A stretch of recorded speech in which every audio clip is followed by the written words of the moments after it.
What's up, everybody, and welcome to Classic Video Review. I am that guy every single day who watches movies on VHS and then I review them for you. I do have some rules though. Number one, I have to own it. Number two, it's gotta be an official release, so no bootlegs, fan-mades, or recording off TV. And then number three, I gotta have the actual case for the tape. You don't want to just see this. You gotta have either the clamshell or the slipcover. Today's movie, it's a Tim Burton film, by the way. And some may say not his best work. I enjoy it. I don't mind it. Planet of the Apes. Let me show you guys the back here. Now this is, what year was this? 2001. So this is the 2001 Planet of the Apes. This isn't the 60s and the 70s Planet of the Apes, which, growing up, this was my first Planet of the Apes. This came out in my lifetime when I was a kid. I would have been like 10 years old when this came out. So this was my introduction to that world. It wasn't until I was an adult that I would later was like, you know what? I'm going to give the older ones a try, which, man, they are amazing. Hopefully I get those on VHS because I would love to do those on review. But today we have this one. This is the Mark Wahlberg, Tim Burton one. She has the back here. It's basically just the retelling. He is a guy who, him and his crew, they're up in space, and their ship starts going crazy, and they land back on Earth, but they're like so many years into the future, where civilization has fallen, apes have taken over. But in this one, this kind of seems like more of like an alternate universe in a way.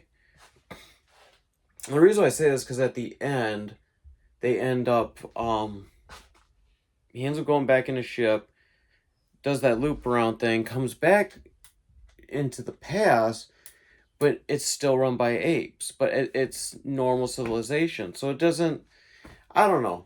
Here's what this film has going for it. I love the makeup.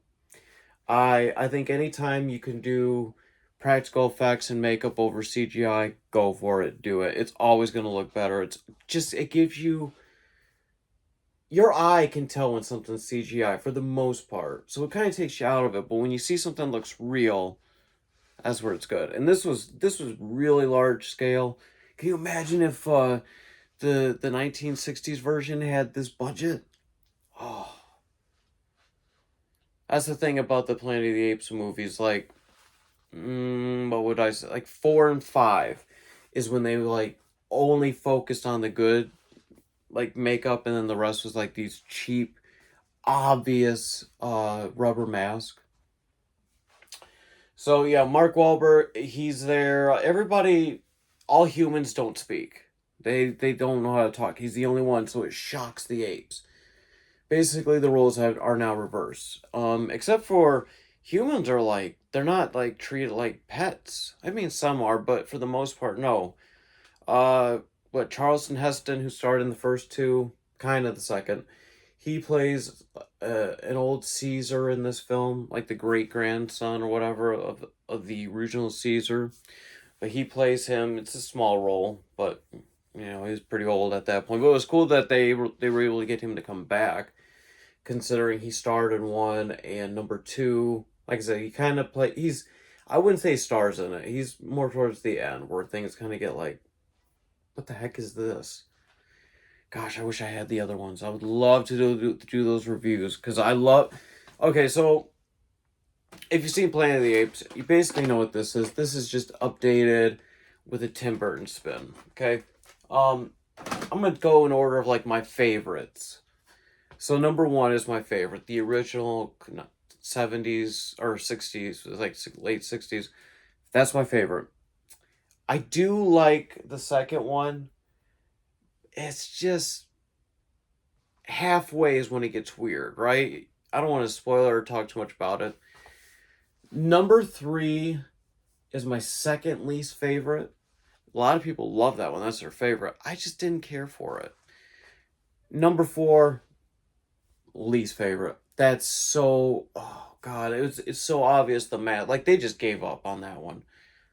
Number five, they were still kind of giving up, but at least they kind of brought you back to the world that was created in number one. Then there's this one. This is just standalone. Which, man, I really, here's what I'll say about this. I wish we would have got a sequel because I loved the ending. It really had me going like, oh man, what's gonna happen next? Never happened. I think it made money, but not a lot.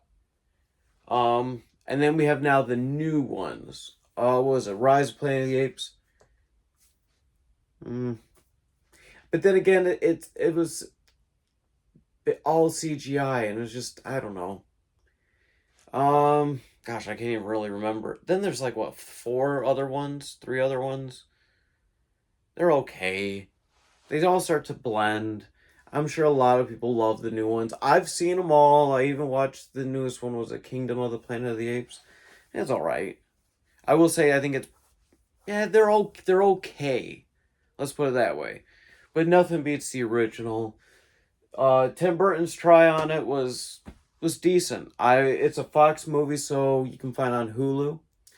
But out of how many stars would I give it? I gotta go a little bit lower because I've rated far better films higher than what I was thinking. I was originally gonna give it just a 3, but I was like, no, 2.8. There are some flaws in it, but it really is a good film. I like it. I don't get the whole thing about not liking it. But anyways, guys, this has been another classic video review. I will see you again tomorrow. Goodbye.